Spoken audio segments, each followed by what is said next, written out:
Hi, I'm Craig Phillips. Welcome to my tiling trade tips. In this video, I'm going to show you how to set out and fix down your own floor tiles.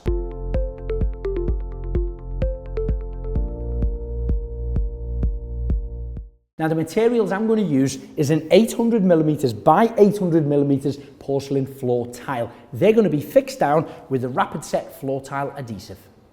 Now setting out is very important. The first tile that you fix down dictates where the rest of the tiles are going to be fixed. So what you need to do is find the very center of your room. Measure from wall to wall, find your center point. Once you've found your center point, you can get a dry tile and you can measure out. I'm going to measure about 100mm per tile here as a diagram. And the same again the opposite side. So for me, starting at the center, putting a tile either side, I've got 3 equal tiles here, and then I've got a small equal cut either side, which won't look very nice once the full tiles are in place. So what I would suggest then is to start from your center line again, but this time your first tile straddles across the center by 50%, and that way your second tile will be here, your third tile will be here. You'll have an equal cut both sides, but it'll be the equivalent of around half a tile. This aesthetically will look nicer for the whole floor.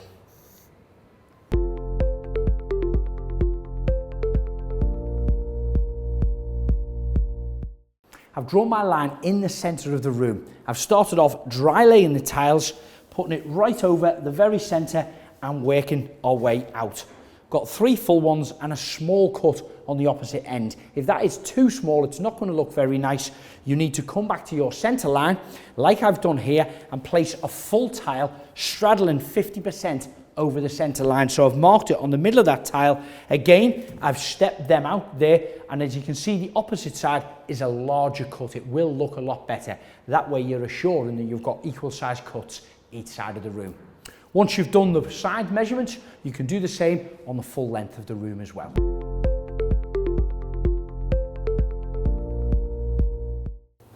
Now, when applying the floor tile adhesive, it's very important to cover the whole area and get it equally spread.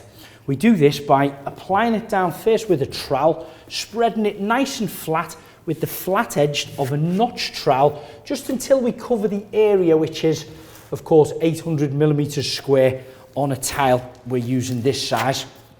Then we turn our trowel over where it's got the notched edge of it here. These are set out at 13mm in depth. So what I am going to do is comb through that adhesive, and it's lifting any excess adhesive off there that doesn't need to be on the actual floor itself. This way I'm going to get a more even application of tile adhesive onto the floor and below the tile.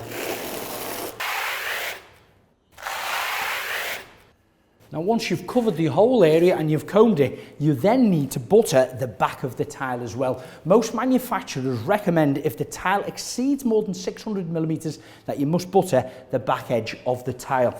So I'm not going to comb it out on here. I am going to use the trowel, but spread it out relatively thin but nice and flat, covering the whole tile.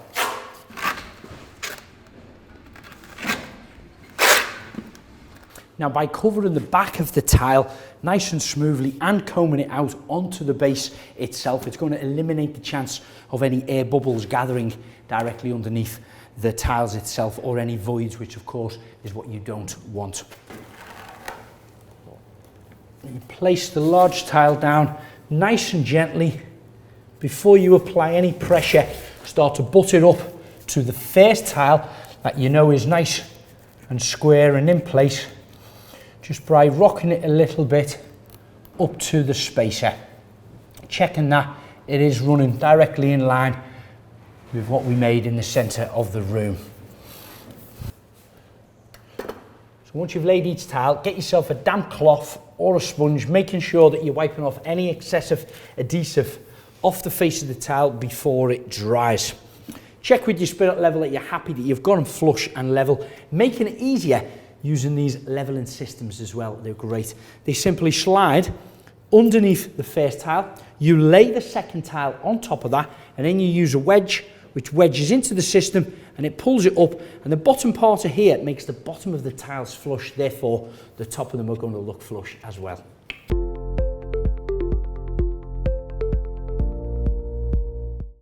At the moment, I'm building my entire house, so I've got tradesmen working in all different floors.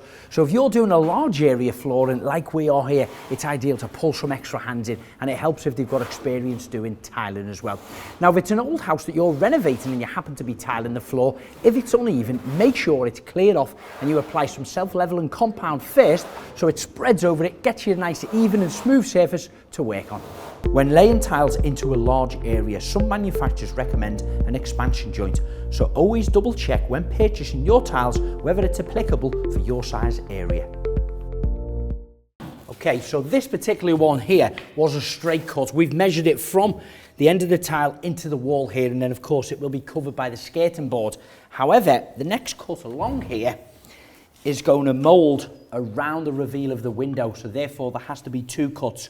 What people quite often do is tile the whole floor and leave these two cut areas until the end, and you can actually walk on them then and do them the next day. It's a little bit easier. Or you can measure them up as you go, cut them and fix them down. It's your choice. Whenever cutting any tiles with an abrasive wheel, always use your personal protective equipment, safety goggles and ear defenders. I've created further tile cutting videos on Tile Mountain's YouTube channel. We started off at first light and the boys marched on through, well, until we nearly lost the light, but we did manage to fix down all of the tiles successfully. We've been polishing them up as we've gone along to get rid of all the excessive adhesive, but you'll find tomorrow morning they may dry a little bit cloudy. Simply wipe them all down before you start to grout. And I'd always recommend leaving them to dry for a full 24 hours before you start to grout.